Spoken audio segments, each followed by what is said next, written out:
দেখুন বন্ধুরা, রান্নাবান্না চালু করে দিয়েছি। এই যে বড় বড় চিংড়ি মাছ, তাই কেটে কেটে নিয়েছি, ভাজা করছি।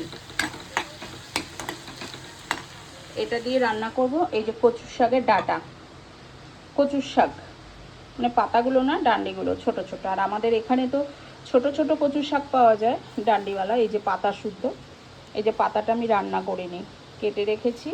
আর এই যে পাতলা পাতলা দেখুন, এই যে পাতলা পাতলা ডান্ডিগুলো এখন কেটে আলাদা করে রান্না করছি। চিংড়ি মাছটা ভুলে গেছিলাম ভাজতে, রাইট।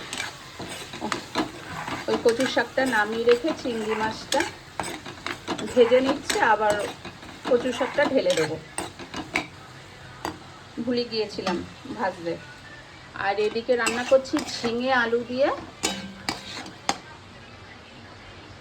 পুঁটি মাছ, সরপুঁটি মাছ রান্না করব। মামাম তো সরপুঁটি মাছ প্রচণ্ড পরিমাণে কাটা হয়, তাই মাম্মাম খাবে না। আর বাবান তো মাছ খায় না, ও চিংড়ি মাছটা খায়, তাই চিংড়ি মাছ ওর জন্য নিলাম, এই ঝোলের মধ্যে দিয়ে দেবো।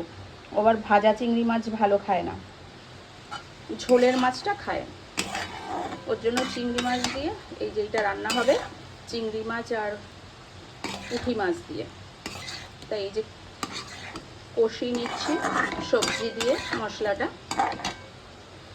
আর এদিকে চিংড়ি মাছটা ভাজা ভাজা করে নিচ্ছি, তারপর আবার এটা ঢেলে দিয়ে দেবো। আমাদের এখানে কচু শাকটা পাওয়া যায় না, রবিবার দিন স্টেশন বাজারে গেলে তাও পাওয়া যায় কখনো কখনো। তাই এই সিজনে এই কচু শাকটা ওঠে, তাই আমি কচু শাক খেতে ইচ্ছা করছে, কিন্তু পাতা খেতে ইচ্ছা করছে না, তাই এরকমভাবেই একটু রান্না করব। আজকে বেশি কিছু রান্না করব না। সকালবেলা ভেজ বিরিয়ানি রান্না করে বাচ্চাদের স্কুলে দিয়েছিলাম, বাসমতি চালের ভেজ বিরিয়ানি আর ফল।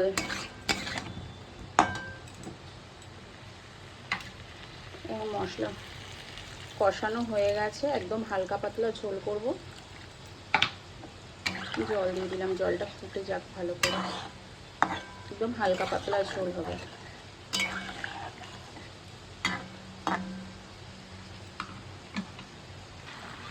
চিংড়ি মাছটা ভাজা হয়ে গিয়েছিল, তাই কচুর শাকটা দিয়ে দিলাম। এখন মিক্স করে নেবো। একদম অল্প পরিমাণে কচু শাক তো, এই পাতলা পাতলা পাতলা পাতলা মানে এই কেনি আঙ্গুলের থেকেও অর্ধেক, এত পাতলা। তো আর অল্প, এটা এখন আস্তে করে, কচু শাকটা ভাপাইনি তো, একেবারে বসিয়েছি। অল্প একটু কচু শাক কি ভাপাবো, তাই এখন একটু ঢেকে ঢেকে রান্না করব। ঝোলটা ফুটে উঠেছে, এখন সব মাছগুলো দিয়ে দেবো।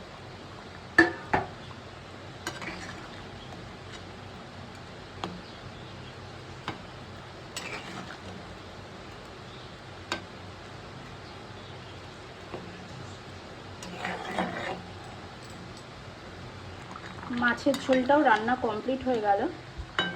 একটু পাতলা পাতলা ঝোল রাখবো আজকে মাছের ঝোলটায়। আজকে বেশি কিছু রান্না করিনি, এই মাছের ঝোল আর এদিকে কচু শাক।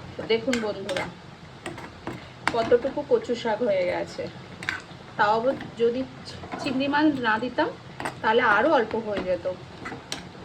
এই যে এতটুকুনি চিংড়ি হয়েছে, এই যে হাতার সমান। আমার চিংড়ি মাছ দিয়ে কচু শাক রান্না কমপ্লিট হয়ে গেছে। আর এদিকে মাছের ঝোলটা একটু জোরে জোরে করে ফুটিয়ে নিচ্ছি, এটাও হয়ে গেছে। আজকে একদম হালকা পাতলা, বেশি কিছু রান্না বান্না কিছু না, এই রান্না বান্না করলাম আজকে। এখনো পুরো কাজ বাজ